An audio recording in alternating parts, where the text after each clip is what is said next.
আসসালামু আলাইকুম ওরহমতুল্লাহি ওবরকাতুহু ইন্নাল হামদুলিল্লাহ ওয়াসসালাতু ওয়াসসালামু আলা রাসূলিল্লাহ ওয়া আলা আলিহি ওয়া সাহবিহি ওয়া মান ওয়ালা আম্মা বাদ। প্রিয় দর্শক, এই মুহূর্তে বাংলা ভিশনের টিভি সেটের সামনে যে যেখান থেকে যে মাধ্যমে আপনাদের সকলের প্রিয় চ্যানেল বাংলা ভিশনের রমাদান মাসব্যাপী বিশেষ আয়োজন আরকাম বিল্ডার্স লিমিটেড রমাদানের আড্ডা অনুষ্ঠানটি দেখছেন, আপনাদের সকলকে স্বাগত জানাই আমি ডক্টর কুতুবউদ্দিন বখতিয়ার।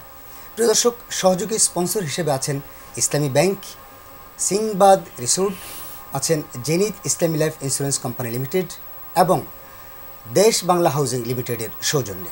প্রিয় দর্শক, এই অনুষ্ঠানটি আমরা সাজিয়েছি কোরআন মাজিদ থেকে তেলাওয়াত, কোরআন মাজিদের গল্প, হাদিসের গল্প এবং আমাদের বিভিন্ন বাংলাদেশের মাদ্রাসা থেকে আমাদের ছোট্ট বন্ধুদেরকে আমরা নিয়ে আসছি এই অনুষ্ঠানে। প্রিয় দর্শক, চলুন আমরা আমাদের মেহমানের সাথে পরিচিত হয়ে নেই। দেখি আজকে আমাদের মেহমান হিসেবে কারা কারা স্টুডিওতে উপস্থিত আছেন।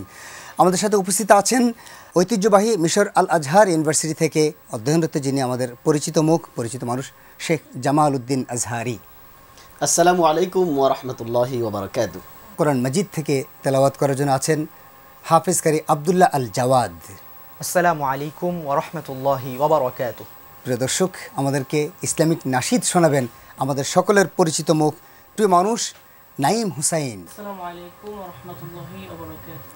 আর বরাবরের মতো আমাদের সাথে একজন মাদ্রাসার আমাদের ছোট্ট 5 জন বন্ধু রয়েছেন, আমরা তাদের নামগুলো বলে দিই কারা কারা আছেন আমাদের সাথে। আছেন আমাদের সাথে এনায়েত হুসাইন, আছেন নাহিয়ান ইসলাম, আছেন আমিনুল হাসান, আছেন তানজিমুল হাসান, আছেন আবিদ হুসেন এবং আছেন আমাদের সাথে জামশিদুল হাসান।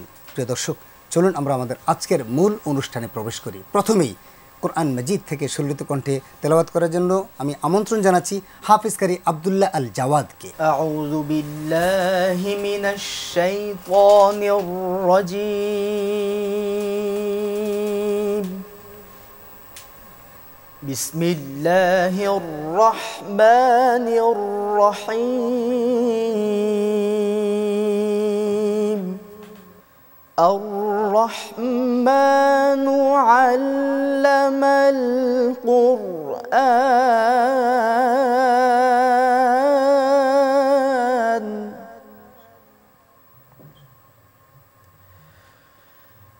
خلق الإنسان علمه البيان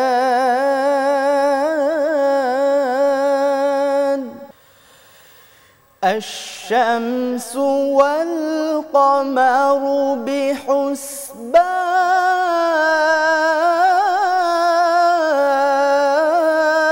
بحسبان والنجم والشجر يسجدان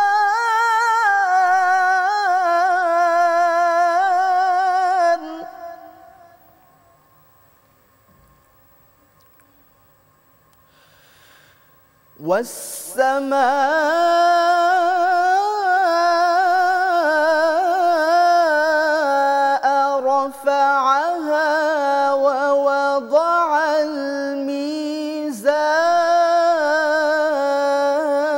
الميزان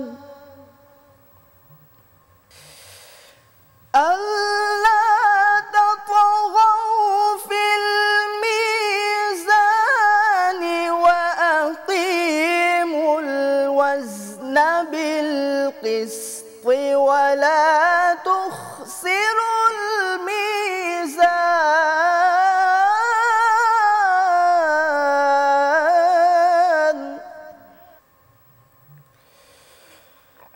والأرض وضعها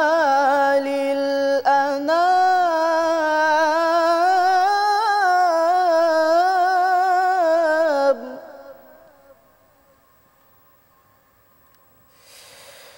فيها فاكهة والنخل ذات الأكمام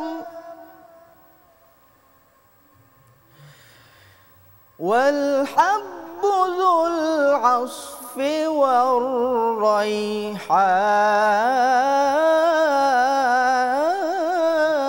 والريحان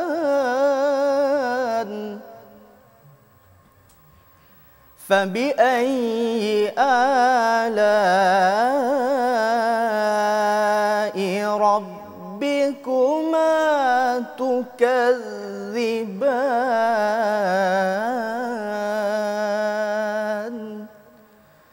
صدق الله العظيم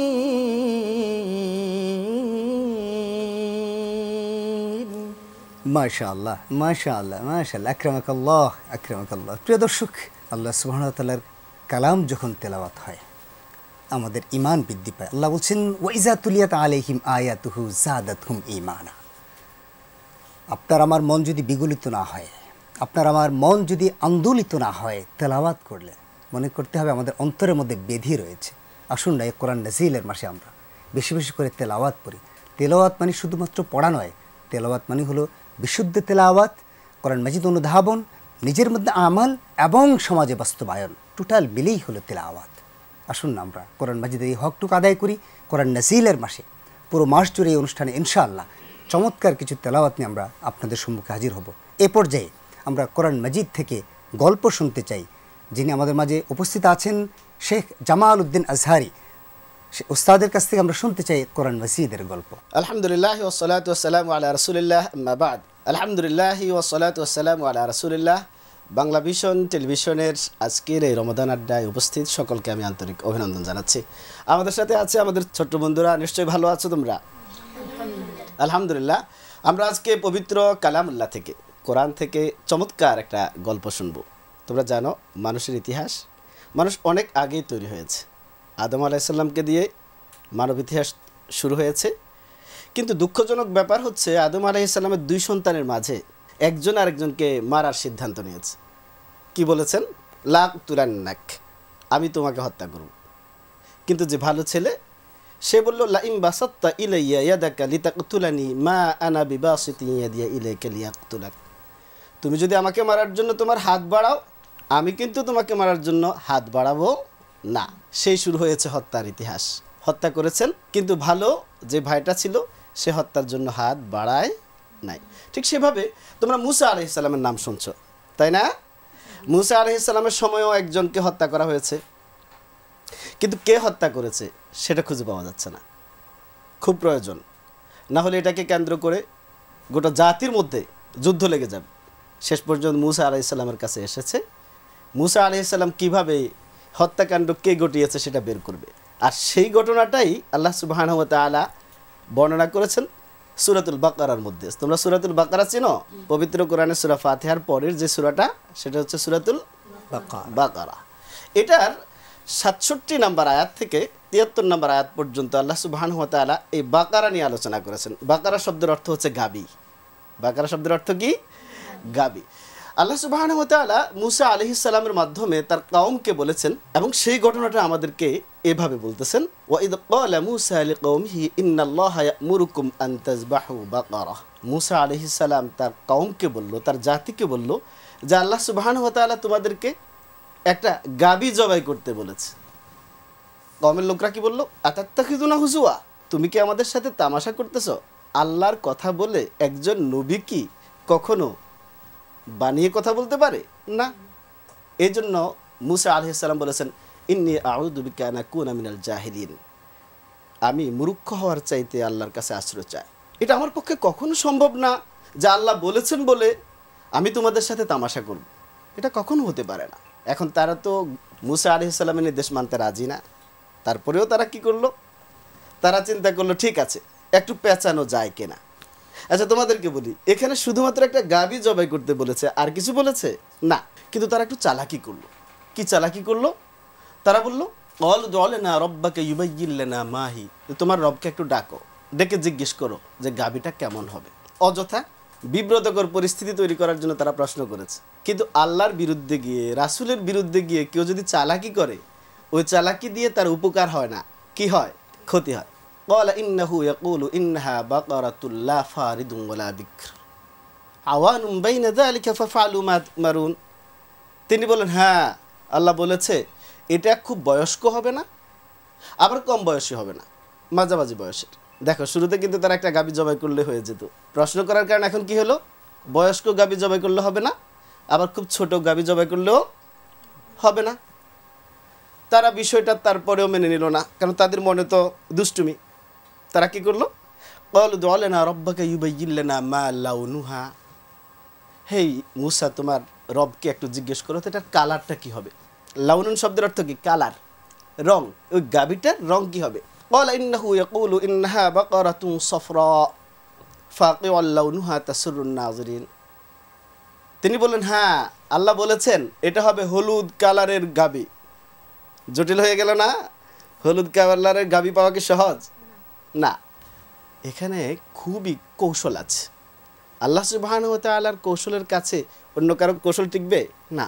তৎকালীন সময়ে তারা গাভী পূজা করত। এজন্য আল্লাহ সুবহানাহু ওয়া তাআলা দিয়েছেন এমনটা, যাতে করে বিশ্বাস যদি আল্লাহর প্রতি ঠিক থাকে তাহলে আগের যে হিসাব নিকাশ আছে সব থেকে বেরিয়ে আসতে পারে। এজন্য গাভী জবাই করতে বলেছেন। আবার তারা লাল আকৃতির গাভীগুলোকে প্রায়োরিটি দিত, এজন্য হলুদ আকৃতি দিয়ে তার কাছাকাছি কালার দিয়েছেন।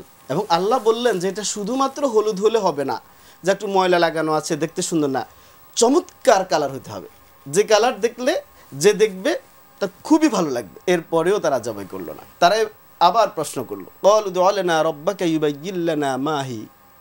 আবার বলল যে আবার বলো যে সেটা আসলে আরেকটু বর্ণনা দেওয়া দরকার, কারণ আমরা মুসাব্বায় পড়ে যাচ্ছি, সাদৃশ্য আরেকটু ক্লিয়ার হওয়া আমাদের দরকার। মুসা আলাইহিস সালাম বললেন, হ্যাঁ ঠিক আছে। আল্লাহ বলেছেন, ইন্নাহু ইয়াকুলু ইন্নাহা বাকারাতুল লা যালুলুন তুসিরুল আরদ ওয়া লা তাসকিল হারসা মুসাল্লামাতুল লা শিয়াতা ফিহা। আল্লাহ বলেছেন, হ্যাঁ সেই গাভীটা কখনো এটা দিয়ে হাল চাষ করা হয় নাই এবং পানি সেচও দেওয়া হয়নি। এখন তো আমাদের আধুনিক প্রযুক্তিতে অনেক যন্ত্র আবিষ্কার হয়েছে, মেশিন আবিষ্কার হয়েছে। আগের দিনে তো সে ব্যবস্থা ছিল না। গাভী দিয়ে নদী থেকে, খাল থেকে, পুকুর থেকে একটা বিশেষ প্রসেসিংয়ে পানি উঠানো হতো। এজন্য আল্লাহ বলেছেন যে না। আর তোমরা তো জানো মুসা আলাইহিস সালাম অনেক আগের, এবং তৎকালীন সময়ে আধুনিক এই প্রযুক্তি ছিল না। এজন্য বলে দিলেন যে তাকে দিয়ে হাল চাষও হয় না এবং তাকে দিয়ে কি পানিও সেচ দেওয়া হয়নি, অর্থাৎ কোনো কাজ করা হয়নি। ধন্যবাদ শেখ জামাল উদ্দিন আজহারি ভাইকে। চমৎকার করে আমরা গাভীর গল্প শুনছি নাকি বন্ধুরা? আমরা খুব মনোযোগ সহকারে শুনছিলাম। আমাদের সময় হয়েছে ছোট্ট একটি বিরতিতে যাবার। বিরতির পর আবার আমাদের উস্তাদ আমাদেরকে কি শোনাবেন? সেই গাভীর গল্প শোনাবেন। প্রিয় দর্শক, আপনারা দেখছেন আরকাম বিল্ডার্স লিমিটেড রমাদানের আড্ডা।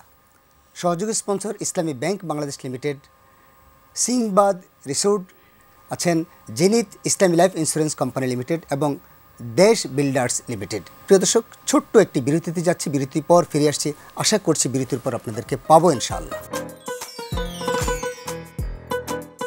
আসসালামু আলাইকুম রহমতুল্লাহি ওয়া বারাকাতুহু। প্রিয় দর্শক, বিরতির পর আপনাদেরকে আবারও স্বাগত জানাই বাংলা ভিশনের বিশেষ আয়োজন আরকাম বিল্ডার্স লিমিটেড রমাদানের আড্ডা। এই অনুষ্ঠানে সহযোগী স্পন্সর হিসেবে আছেন ইসলামী ব্যাংক, সিনবাদ রিসোর্ট, আছেন জেনিথ ইসলামী লাইফ ইন্স্যুরেন্স কোম্পানি লিমিটেড এবং দেশ বাংলা হাউজিং লিমিটেডের সৌজন্যে। প্রিয় দর্শক, আমরা শুনছিলাম আমাদের জামাল উদ্দিন আজহারি সাহেবের কাছ থেকে কোরআন মাজিদের গল্প। তিনি শোনাচ্ছিলেন আমাদেরকে সূরা বাকারার সেই গাভীর গল্পটি, যেটি অত্যন্ত চমৎকার। চলুন শুনে আসি সেই ওস্তাদের কাছ থেকে। ধন্যবাদ আপনাদেরকে আবারও। আমি আমার বন্ধুদের সাথে যে গল্পে আছি, সেই গল্পের ঠিক সেই জায়গায় আছি যখন তারা বলল যে আরেকটু ক্লিয়ার করার জন্য আল্লাহ সুবহানাহু ওয়া তাআলা ক্লিয়ার করলেন। তখন তারা বুঝতে পারলো প্রশ্ন যাই করছি জটিলতা ততই বাড়ছে। তখন তারা বলল, ক্বালুল আনা জিতা বিল হাক্কি ফাযাবাহুহা ওয়া মা কাদু ইয়াফআলুন। হ্যাঁ ঠিক আছে, তুমি বুঝাতে পেরেছো। এবার তারা জবাই করল। আল্লাহ সুবহানাহু ওয়া তাআলা বললেন তাদের কিন্তু জবাই করার কোনো আগ্রহ ছিল না, কোনো ইচ্ছা তাদের ছিল না। তারা যতই প্রশ্ন করছে ততই প্রশ্নের উত্তর আসছে, বিব্রত করার চেষ্টা করছে, জটিলতা বাড়ছে। এজন্য তারা শেষ পর্যন্ত জবাই করেছে। আসলে তাদের কোনো আগ্রহ ছিল না। এরপরে আল্লাহ সুবহানাহু ওয়া তাআলা বললেন, ফাকুলনা দরিবুহু বিবাদিহা কাযালিকা ইউহয়িল্লাহুল মাউতা ওয়া ইউরিকুম আয়াতিহি লাআল্লাকুম তাকিলুন। ওই যে বলেছিলাম তারা তাদের মাঝে একটা লোককে মেরে ফেলেছিল এবং কে মেরেছে সেটা বের করা যাচ্ছে না। বেশিরভাগ মুফাসসিরিনে কেরামের যেই ব্যাখ্যা, গাভীর গোশতের একটা অংশ দিয়ে যখন মৃত ব্যক্তিটাকে আঘাত করলো, নির্দেশ দিলেন আল্লাহ, আর সেভাবে করা হলো। অমনি মৃত ব্যক্তিটা জীবিত হয়ে বলে দিল তাকে হত্যা করেছে কে। চমৎকার না গল্পটা? এখান থেকে আমরা যে বিষয়গুলো পেয়েছি সেটা হচ্ছে, আমরা যদি খুব বেশি কৌশল করি, এই কৌশল আল্লাহর নির্দেশের সামনে আমাদেরকে কখনো বিজয়ী করতে পারবে না, আমরা পরাজিত হয়ে যাব। আর দ্বিতীয় ব্যাপার হচ্ছে জীবন মৃত্যু দেওয়ার মালিককে আল্লাহ সুবহানাহু ওয়া তাআলা। তিনি চাইলে সোজা তাকে জীবিত করে দিয়ে কথাটা বলাতে পারতেন, কিন্তু না, একটা প্রসেস মেনটেন করেছেন, একটা পদ্ধতি, একটা সিস্টেম অ্যাপ্লাই করেছেন। এতে অনেকগুলো লাভ হয়েছে। লাভ হয়েছে যাদের ইচ্ছা ছিল না তারা ধীরে ধীরে বাধ্য হয়েছে, যারা নিজেদেরকে খুব চালাক মনে করেছে, আল্লাহর নির্দেশ না মেনে প্রশ্ন ছুড়ে দিয়েছে, তারা ধীরে ধীরে আরও জটিলতায় পড়েছে। তাছাড়া তাদের গাভীকে উপাসনা করার, ইবাদত করার যে অভ্যাস তাদের ছিল, সেটা যে একটা রং প্রসেস ছিল, এবং এই গাভীকে আল্লাহর নির্দেশে জবাই করার মাধ্যমে আল্লাহর কথা মানতে বাধ্য হলো গাভীকে উপেক্ষা করে, এই বিষয়গুলো এখানে ছিল। সর্বশেষ যে বিষয়টা আসছিল সেই বিষয়টা হচ্ছে যে আল্লাহ সুবহানাহু ওয়া তাআলা বিভিন্নভাবে মৃতকেও জীবিত করতে পারেন, সেই কুদরতটাও আল্লাহ সুবহানাহু ওয়া তাআলা আমাদেরকে দেখিয়ে দিয়েছেন। এইভাবে আমরা পবিত্র কোরআন থেকে অনেক গল্প আল্লাহ সুবহানাহু ওয়া তাআলা আমাদের জন্য অনেক চমৎকারভাবে উপস্থাপন করেছেন। আর তোমরা যারা স্পেশালি ছোট আছো, গল্প শুনতে অনেক ভালো লাগে, তাই না? গল্পের বই পড়তে তোমাদের ভালো লাগে, কেউ যদি গল্প বলে তাতে তোমাদের ভালো লাগে। এটা শুধু তোমাদের না, সব মানুষেরই গল্প শুনতে ভালো লাগে। এই যে বাকারা গাভী নিয়ে আলোচনা আছে, এটা শুধু আলোচনা না, এটা শিরকের মূলোৎপাটনের একটা ব্যাপার। অর্থাৎ আল্লাহ ছাড়া গাভী অথবা অন্য কারো ইবাদত করার কোনো সুযোগ নেই, বরং সেগুলোকে জবাই করে দিয়ে আমাদেরকে শুধুমাত্র আল্লাহর ইবাদত করতে হবে। জাযাকাল্লাহ শেখ জামাল উদ্দিন আজহারি, আপনাকে খুব চমৎকার করে, আমি মন্ত্রমুগ্ধের মতো করে গল্পটা শুনছিলাম। আমাদের ছোট্ট বন্ধুরাও অবশ্যই এই গল্প থেকে অনেক শিক্ষা গ্রহণ করেছেন, তাই না বন্ধুরা? হ্যাঁ, ধন্যবাদ শেখ জামাল উদ্দিন আজহারি আপনাকে চমৎকার করে কোরআন মাজিদ থেকে গল্প শোনানোর জন্য। প্রিয় দর্শক, চলছে কোরআন নাজিলে মাস রমাদান মোবারক, রমাদান করিম। এই গল্প এই রমাদান আড্ডা অনুষ্ঠানে চলতেই থাকবে বাংলা ভিশনের পর্দায়। আশা করছি আপনাদেরকেও পাবো। এই পর্যায়ে আমরা একটি ইসলামিক নাশিদ শুনবো নাঈম হুসাইনের কাছ থেকে। আমি লিখব চিঠি দেব তোমায়, পাখি পৌঁছে দিও রওজায়। আমি লিখব চিঠি দেব তোমায়, পাখি পৌঁছে দিও রওজায়। আমি থাকবো বসে আশায়, চিঠির উত্তর আসবে আমার গায়। আমি থাকবো বসে আশায়, চিঠির উত্তর আসবে আমার গায়। আমি লিখব চিঠি দেব তোমায়, পাখি পৌঁছে দিও রওজায়। কবে আসবে মদিনার পয়গাম, গায়ে বাঁধবো হাজিদের হেরাম। কবে আসবে মদিনার পয়গাম, গায়ে বাঁধবো হাজিদের হেরাম। আমি ঘুরবো মদিনার চারিপাশ, দু চোখে দেখবো সবজে গম্বুজ। আমি ঘুরবো মদিনার চারিপাশ, দু চোখে দেখবো সবজে গম্বুজ। আমি লিখব চিঠি দেব তোমায়, পাখি পৌঁছে দিও রওজায়। আমি লিখব চিঠি দেব তোমায়, পাখি পৌঁছে দিও রওজায়। মাশাআল্লাহ, মাশাআল্লাহ। নাঈম হাসান, আপনাকে খুব চমৎকার করে আমাদেরকে ইসলামিক একটি নাশিদ শোনালেন। প্রিয় দর্শক, রমাদানের আড্ডা এই অনুষ্ঠানটি বাংলা ভিশনের পর্দায় পুরো মাস জুড়ে থাকবে। আরকাম বিল্ডার্স লিমিটেড নিবেদিত এই অনুষ্ঠানটি সহযোগী স্পন্সর হিসেবে আছেন ইসলামী ব্যাংক, সিনবাদ রিসোর্ট, আছেন জেনিথ ইসলামী লাইফ ইন্স্যুরেন্স কোম্পানি লিমিটেড, আছেন দেশ বাংলা হাউজিং লিমিটেড। প্রিয় দর্শক, এই ছিল আমাদের আজকের আয়োজন। আমরা চেষ্টা করেছি আপনাদেরকে কিছুটা বিষয়ে কোরআন মাজিদের গল্প, কোরআন মাজিদ থেকে তেলাওয়াত এবং একটি ইসলামিক নাশিদ সহ বিভিন্ন বিষয়ে আলোচনা করার জন্য। আসুন না আমরা কোরআন মাজিদটা পড়ি।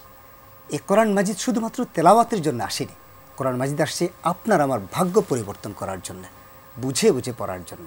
এই কোরআন নাজিলের মাসে আসুন কোরআনের আঙিনায়, আসুন কোরআন নাজিলের মাসে আমরা কোরআন মাজিদকে বক্ষে ধারণ করি এবং আমরা কোরআনিক পরিবার তৈরি করি। এই হোক আমাদের অঙ্গীকার। এই প্রত্যাশায় শেষ করছে আমাদের আজকের অনুষ্ঠান। আসসালামু আলাইকুম ওয়া রাহমাতুল্লাহি ওয়া বারাকাতুহু।